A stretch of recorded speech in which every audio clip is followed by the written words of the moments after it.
Hey, ¿qué tal estáis? Bienvenidos un día más al canal. Espero que estéis todos muy bien. No, no me he muerto. Estaba procrastinando. He estado enferma y he estado de vacaciones. Entonces me he tomado un poco las cosas de chill. Hasta el día de hoy que se me ha ido la cabeza. Y igual tal vez sea porque me ha venido el espíritu navideño. Pero os voy a regalar cuatro vídeos así de golpe. O sea, 12 capítulos porque sí y porque os los debo. Espero que así me lo compenséis y seáis todos felices escuchando los siguientes capítulos en los cuales pasan muchas cosas. Hay mucho salseo, hay cosas que seguramente no os las esperéis. A lo mejor sí, no lo sé. ¿Qué deciros? Que ya queda muy poco. Nos quedan 130 páginas. Esto no es nada después del tiempo que hemos estado leyendo este libro. Casi medio año. No sé cómo me ha costado tanto leerlo, pero sí. Ya estamos a punto de terminarlo.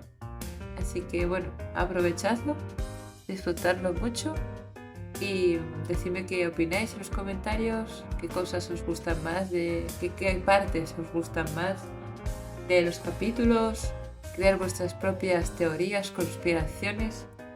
No lo sé. Cualquier cosa me gustaría que lo comentarais. Dadme vuestro like, porfis. Y si os gusta mi contenido, pues podéis seguirme. Estaría bastante bien. Nada, nos vemos al final de este vídeo. Y en los siguientes 3 vídeos más, pues seguiremos hablando. Nada, hasta luego. Capítulo 37.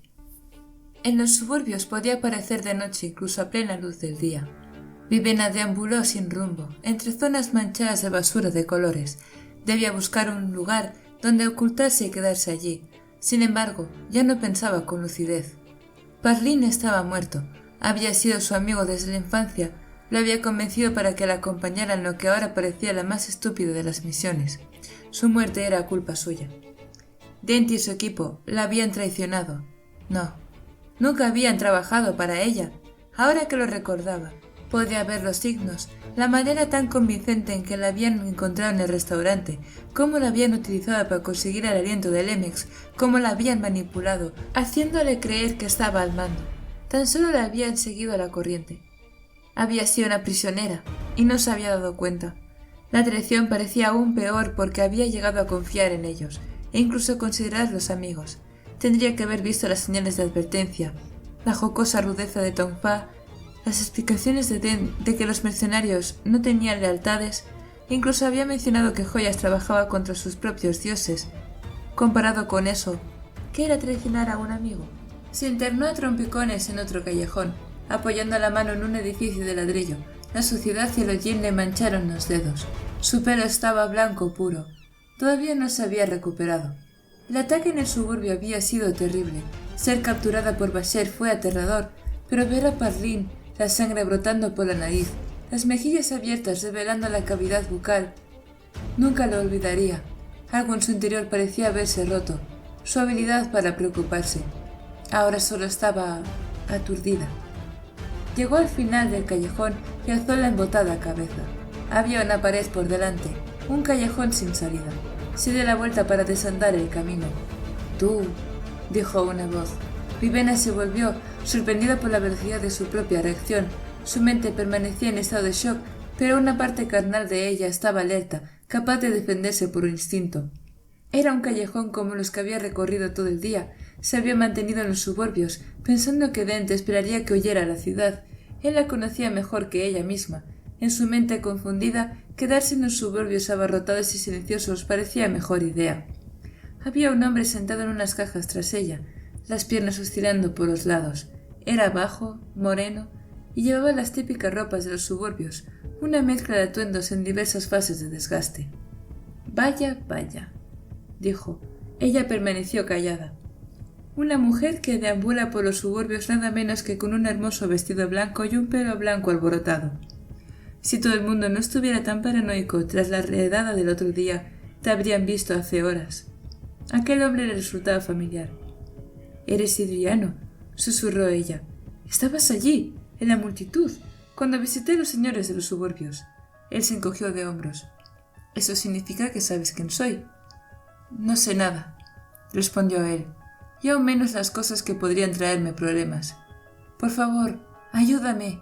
Vivena dio un paso adelante. El hombre saltó de las cajas con un destellante cuchillo en la mano. «¿Ayudarte?», preguntó. «Vi esa expresión en tus ojos cuando viniste a la reunión. ¿Nos desprecias? Eres igual que los salandrenses». Ella retrocedió. «Un montón de gente te ha visto deambulando como un fantasma», prosiguió el hombre, «pero nadie parece saber exactamente dónde encontrarte. En algunas partes han iniciado una búsqueda». «Tint», pensó ella, «es un milagro que haya permanecido libre tanto tiempo. Tengo que hacer algo, dejar de ambular, encontrar un sitio donde esconderme». «Imagino que te encontrarán tarde o temprano», dijo el hombre, «así que voy a actuar primero». «Por favor», susurró Vivena. El hombre alzó el cuchillo. «No te entregaré. Te mereces eso al menos. Además, no quiero atraer atención sobre mí.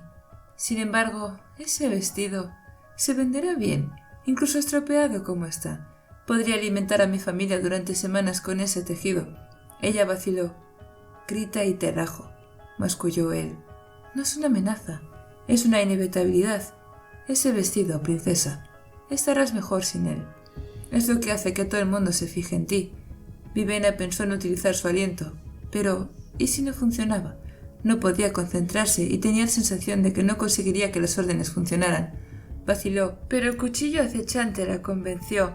Así pues, mirando al frente y sintiéndose como si fuera otra persona, empezó a desabrocharse los botones. «No lo dejes caer al suelo», dijo el hombre. «Ya está bastante sucio». Ella se lo quitó y tembló, vestía solo con las medias y la ropa interior. El hombre cogió el vestido y abrió la faltriquera. Frunció el ceño al arrojar un lado a la cuerda que había dentro. «¿No hay dinero?». Ella negó con la cabeza, aturdida. «Las medias son de seda, ¿no?». Le llegaban a medio muslo. Se inclinó, se las quitó y las entregó. El hombre las cogió y Vivena vio un destello de avaricia, o quizás otra cosa, en sus ojos. «La ropa interior», pidió, blandiendo el cuchillo. «No», respondió ella en voz baja. Él dio un paso adelante. Algo estalló en el interior de Vivena. «¡No!», gritó. «No, no y no. Coge tu ciudad, tus colores y tus ropas y vete. Déjame en paz». Cayó de rodillas, llorando, y cogió puñados de la basura y lodo con los que se ensució la ropa interior. «¡Mira!», gritó. «¿La quieres? Quítamela. Véndela así. Hecha un asco». El hombre vaciló y miró alrededor. Entonces apretó el valioso vestido contra el pecho y echó a correr. Vivena se quedó allí arrodillada. ¿Dónde había encontrado más lágrimas? Se acurrucó, sin que le importara la basura y el barro, y lloró. Mientras estaba encogida sobre el barro, empezó a llover una de las suaves y perezosas lloviznas de Aladren. Las gotas besaron sus mejillas mientras delgados arroyuelos corrían por las paredes del callejón. Tenía hambre y estaba agotada, pero con la lluvia vino un jirón de lucidez. Tenía que moverse. El ladrón estaba en lo cierto. El vestido era una rémora. En ropa interior se sentía desnuda, sobre todo ahora que estaba mojada, pero había visto a mujeres en los suburbios que apenas llevaban poco más. Tenía que continuar moviéndose, convertirse en otra persona sin hogar en medio de la suciedad y la mugre. Se arrastró por un montón de basura y atisbó un trozo de tela que asomaba. Sacó un chal manchado y apestoso, o tal vez fuera una alfombra. Fuera como fuese, se lo echó por los hombros, apretándolo contra el pecho para ofrecer cierto recato. Intentó convertir su pelo en negro, sin conseguirlo. Se sentó, demasiado apática para sentirse frustrada, y se frotó el pelo con barro y suciedad, cambiando el blanco claro por un marrón asqueroso. «Está demasiado largo», pensó. «Tendré que hacer algo para que no destaque. Ninguna mendiga llevaría el pelo tan largo, ya que cuidarlo sería un engorro». Al salir del callejón se detuvo. El chal se había vuelto más brillante ahora que lo llevaba puesto. «Seré visible inmediatamente por todo el que tenga la primera elevación. No puedo esconderme en los suburbios». Seguía sintiendo la pérdida del aliento que había dejado en la cuerda y la cantidad que había malgastado en la capa de ton. Sin embargo, todavía le quedaba mucho. Se apoyó contra la pared, casi perdiendo de nuevo el control mientras consideraba su situación. Y entonces advirtió algo.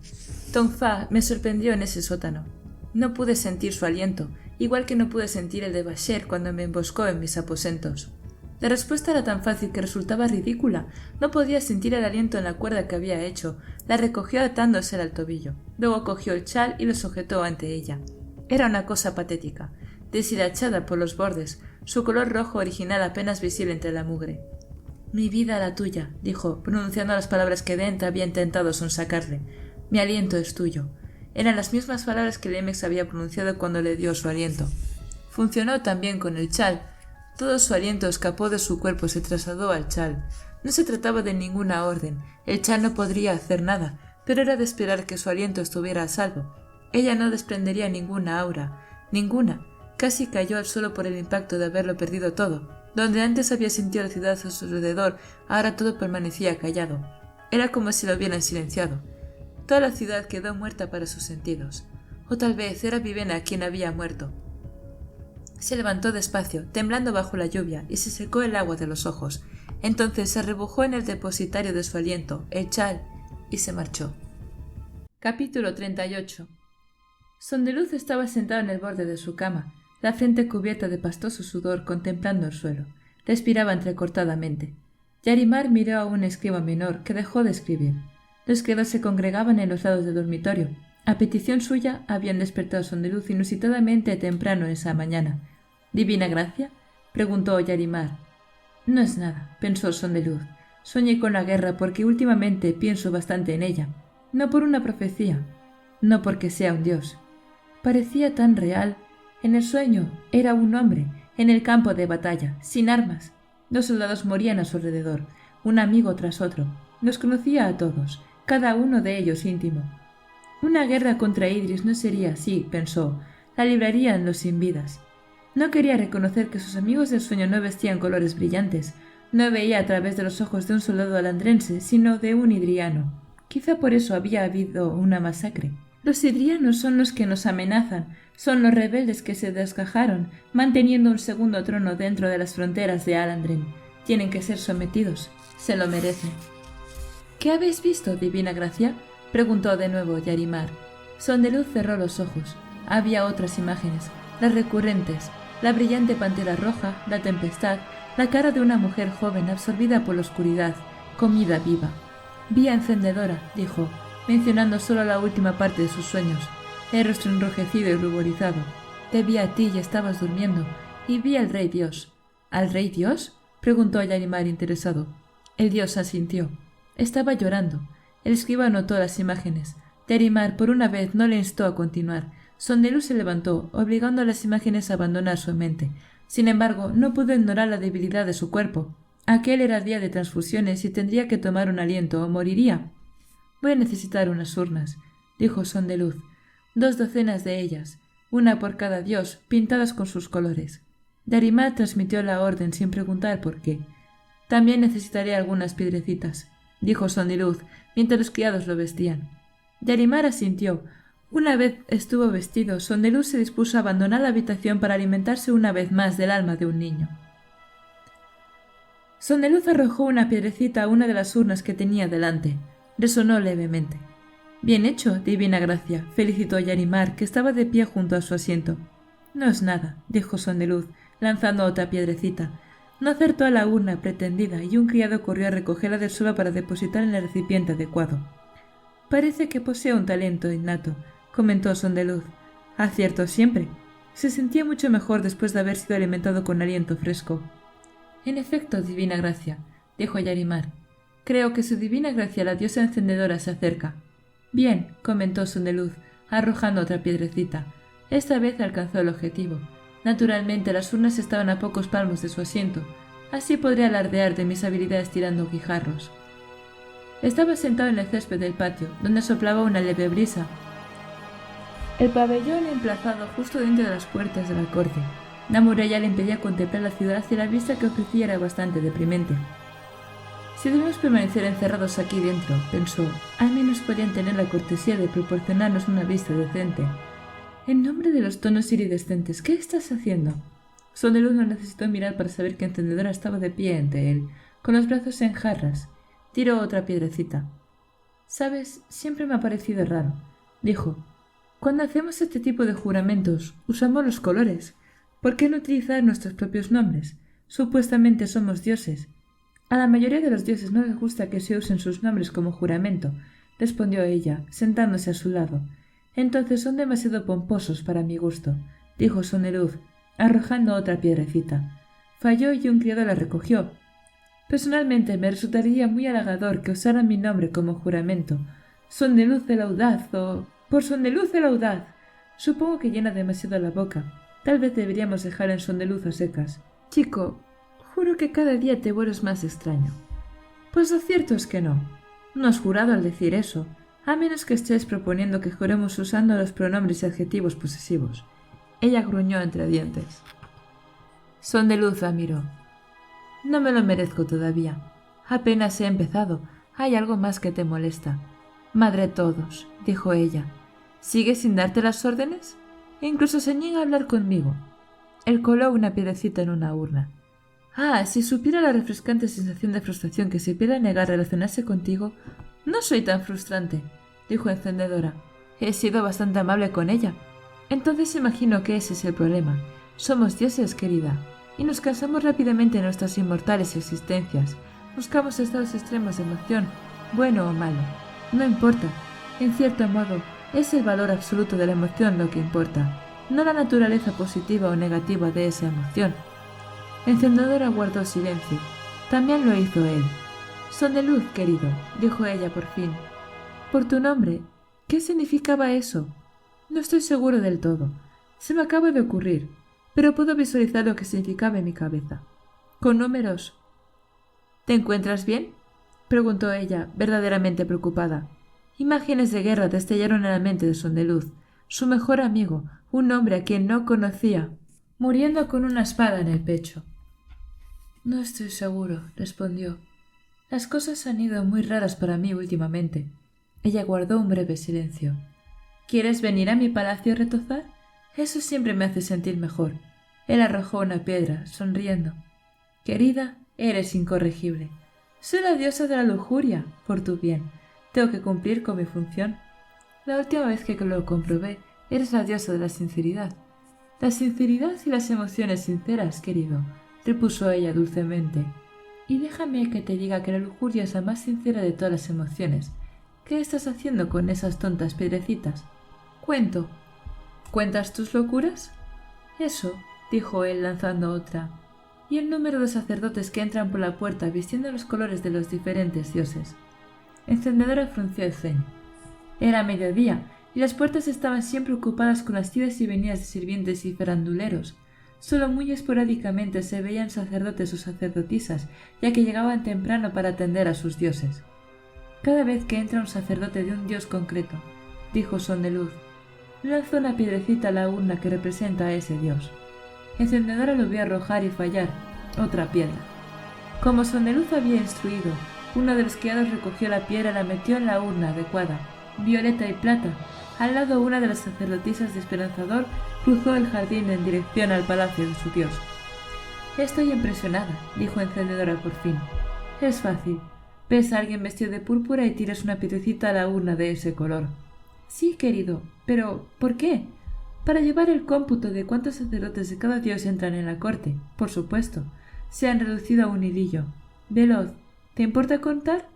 Yarimar hizo una reverencia y luego reunió a varios sacerdotes y escribas, a los que ordenó vaciar las urnas y contar el contenido de cada una. Mi querido Soneluz, dijo Encendedora, pido disculpas si te he estado ignorando últimamente. Madre todos, has sido descortésmente ajena a mis sugerencias. Si mi falta de atención ha causado que tu frágil mente se quebrante. Mi mente no está quebrantada. Gracias, respondió él, irguiéndose en el asiento para contar a los criados. Entonces debes estar muy aburrido.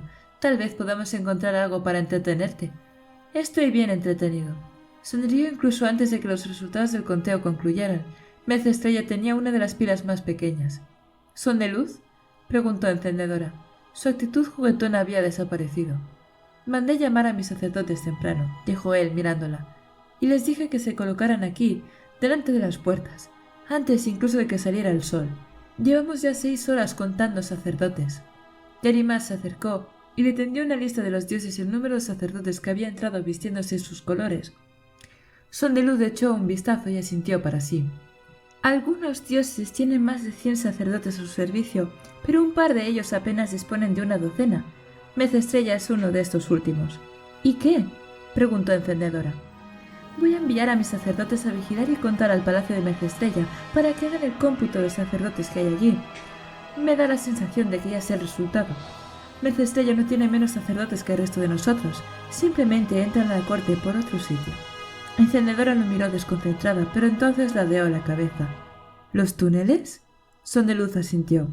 Ella se echó hacia atrás, suspirando. Bueno, al menos no estás loco ni aburrido, solo estás obsesionado. Algo pasa en esos túneles, Encendedora, y está relacionado con el criado que fue asesinado. Sondeluz, tenemos problemas mucho mayores de los que preocuparnos. La diosa sacudió la cabeza, llevándose las manos a la frente como si tuviera jaqueca. No me puedo creer que sigas enredado con esto. De veras, el reino está a punto de entrar en guerra. Por primera vez tu disposición en la asamblea es importante. ¿Y te preocupas por cómo entran los sacerdotes a la corte? Sondeluz hizo una pausa. Mira, dijo finalmente, déjame mostrarte mi argumento. Recogió una cajita del suelo. La alzó, mostrándose la encendedora. «¿Una caja?», dijo ella sin ningún interés. «Desde luego, un argumento muy convincente». Él abrió la caja y mostró en la mano una pequeña ardilla gris. Estaba perfectamente inmóvil, mirando sin ver, el pelaje agitado por la brisa. «Un roedor sin vida», dijo Encendedora. «Eso está mejor. Ya me noto extasiada». Quien irrumpió en el palacio de Mercestrella usó esto como distracción. ¿Sabes algo acerca de domar sin vidas, querida? Ella se encogió de hombros. Yo no sabía nada tampoco, dijo Sondeluz. No hasta que le ordené a mis sacerdotes que domaran a este. Al parecer, hacen falta semanas para tomar el control de un sin vida del que no tienes las frases de seguridad adecuadas. Ni siquiera estoy seguro de cómo funciona el proceso. Tiene algo que ver con el aliento y la tortura, al parecer. ¿Tortura? Los sin vidas no pueden sentir. Sondeluz hizo un gesto de indiferencia. Sea como sea, mis sirvientes domaron a este por mí. Cuando más fuerte y más habilidoso es el despertador que creó al sin vida, más difícil es domarlo. Por eso necesitamos conseguir las frases de Madre Todos, dijo Encendedora. Si le sucediera algo, sus 10.000 sin vidas serían inútiles. Harían falta años para domar a tantos sin vidas. El rey Dios y algunas de las sacerdotisas de Madre Todos tienen también los códigos. Oh, ¿y crees que él nos lo va a dar? Suponiendo que se nos permita siquiera hablarle. Únicamente señalo que un solo asesino no podría destruir todo nuestro ejército, repuso Sondeluz, alzando la ardilla. Ese no es el asunto. El asunto es que quien quiera que hiciera esta ardilla tenía una buena cantidad de aliento y sabía lo que se hacía. La sangre de la criatura ha sido sustituida por licor alcohol, y las suturas son perfectas. Las órdenes que controlan al roedor eran extremadamente fuertes. Es una maravillosa pieza de arte biocromático. ¿Y qué? Pues que la soltó en el palacio de Mercestrella, creando una distracción para poder colarse en esos túneles. Alguien más siguió al intruso, y esta segunda persona mató a un hombre para impedirle revelar lo que había visto. Haya lo que haya en esos túneles, conduzcan a donde conduzcan, es lo suficientemente importante para desperdiciar el aliento y para matar. Encendedora sacudió la cabeza. Sigo sin poder creer que te preocupe todo esto. Dijiste que sabías de los túneles. Hice preguntar a Yarimar y hay otros que también los conocen. Se usan para almacenar material bajo los palacios, según dicen. Distintos dioses los han construido en diversas épocas durante la historia de la corte. Pero, continuó entusiasmado, también podría ser el lugar perfecto para establecer una operación clandestina. La corte está fuera de la jurisdicción de los guardias regulares de la ciudad. Cada palacio es como un pequeño país autónomo. Imagina unos cuantos de esos sótanos para que sus túneles conecten unos con otros, cada uno hasta más allá de las murallas para poder entrar y salir en secreto. Sondeluz. Si algo tan secreto estuviera en marcha, entonces ¿por qué iban a usar los sacerdotes esos túneles para entrar en la corte? ¿No sería un poco sospechoso? Quiero decir, si hasta tú te has dado cuenta, no sería muy difícil de descubrir. Sondeluz vaciló y se ruborizó ligeramente. Por supuesto, admitió. Me esfuerzo tanto en pretender ser útil que me olvido de mí mismo. Gracias por recordarme que soy un idiota. Sondeluz, no pretendía. No. Es verdad, replicó él poniéndose en pie. ¿Para qué molestarse? Tengo que recordar quién soy. Son de luz el dios que se detesta a sí mismo, la persona más inútil a quien jamás se concedió la inmortalidad. Pero respóndeme a una pregunta. Encendedora vaciló. ¿Qué pregunta? ¿Por qué? Quiso saber él mirándola.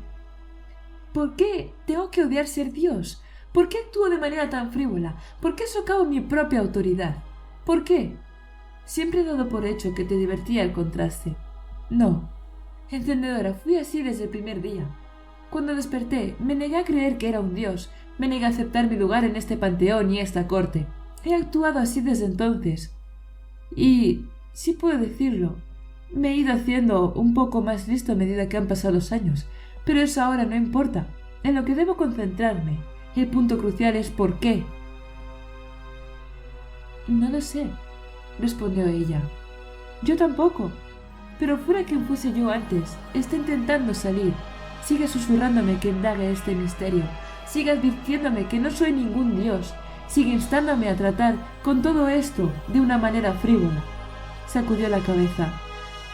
No sé quién fui. Nadie quiere decírmelo. Pero estoy empezando a tener sospechas. Fui una persona que no podía quedarse sentada y dejar que algo sin explicación se escurriera en la bruma de la memoria. Fui un hombre que odiaba los secretos. Y ahora estoy empezando a comprender cuántos secretos hay en esta corte. La diosa pareció sorprendida. Bien, si me disculpas, tengo unos asuntos que atender, dijo él, y salió del pabellón seguido por sus sirvientes. ¿Qué asuntos? Preguntó Encendedora incorporándose. Él se volvió para mirarla. Voy a ver a Madre Todos.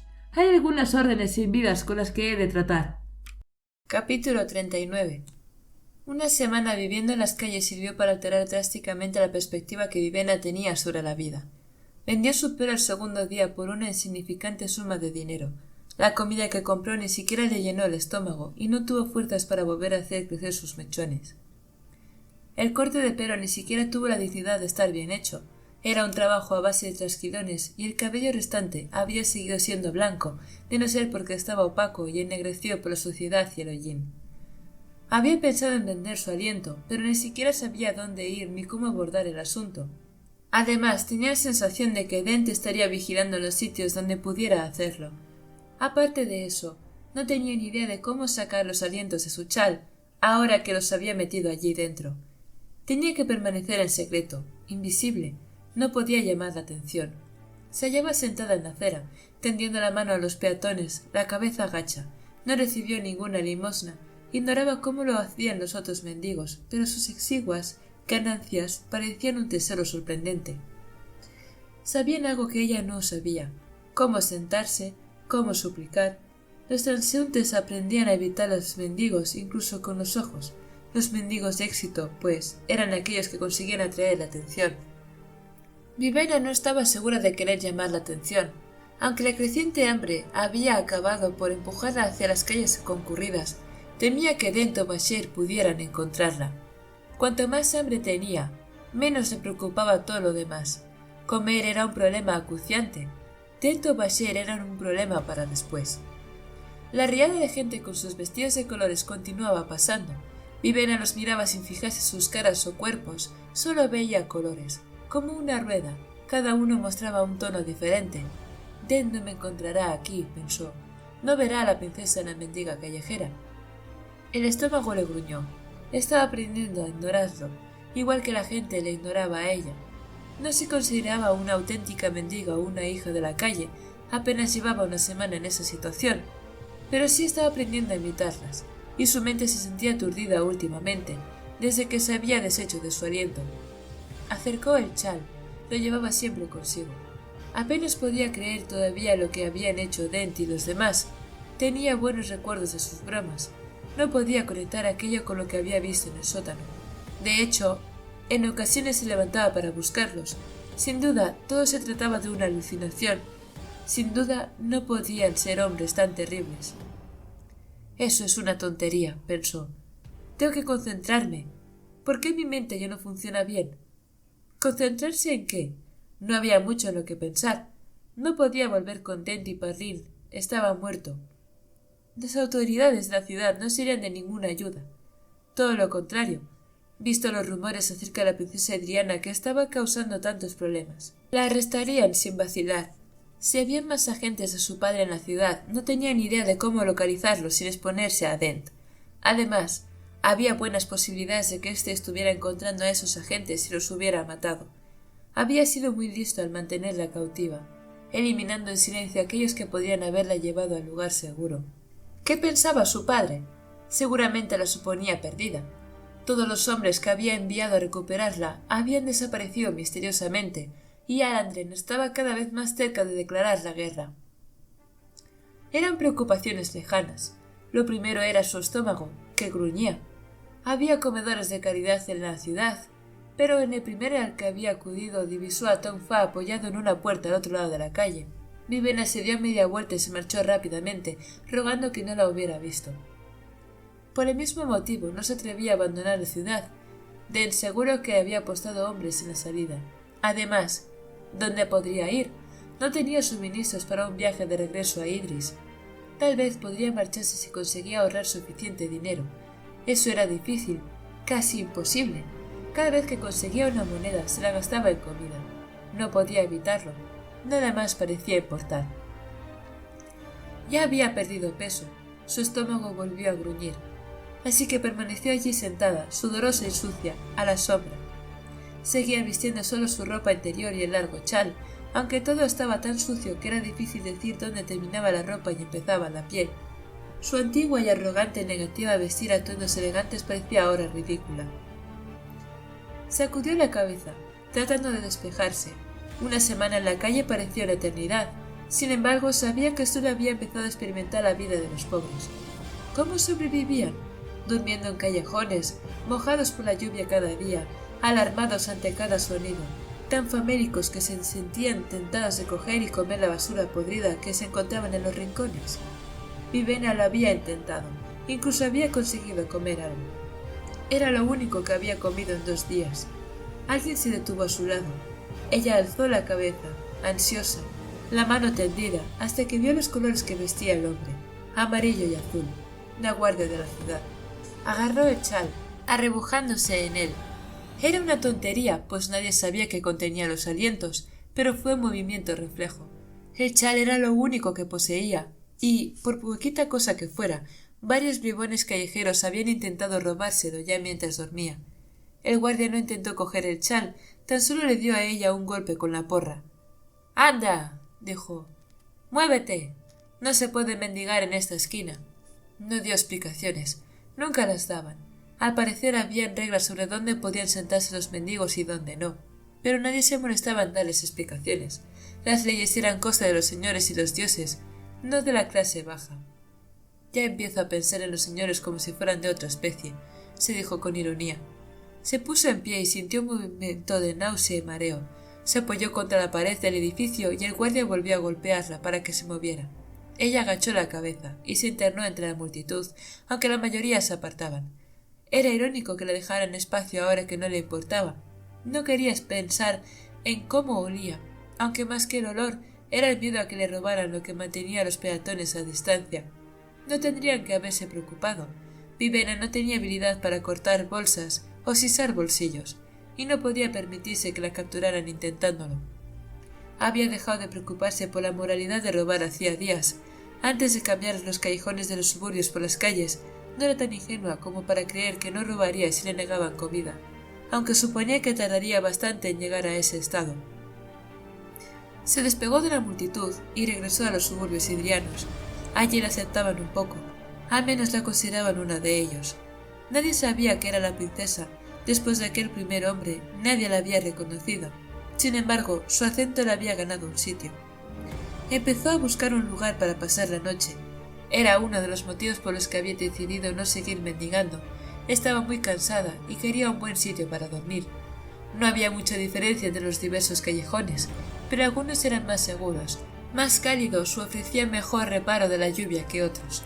Estaba aprendiendo estas cosas, además de a quién evitar enfadar. En su caso, este grupo incluía casi a todo el mundo, incluyendo a los pillastres callejeros. Todos estaban por encima de ella en la orden establecida.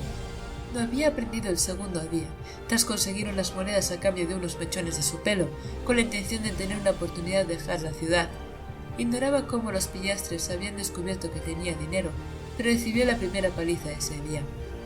Su callejón favorito estaba ocupado por un grupo de hombres de expresiones sombrías, haciendo algo obviamente ilegal. Vivene se alejó en dirección a su segundo callejón favorito. Estaba ocupado por una banda de pillastres callejeros, los que le habían dado la paliza antes. Se marchó a toda prisa también. El tercer callejón estaba vacío. Se hallaba junto a un edificio con una panadería. Los hornos no habían sido encendidos aún para el trabajo de la noche, pero proporcionarían algo de calor a través de las paredes al amanecer. Se tendió con la espalda apoyada contra los ladrillos y se arrebujó en su chal. A pesar de la falta de almohada o mantas, se quedó dormida en un instante. Fin del capítulo 39.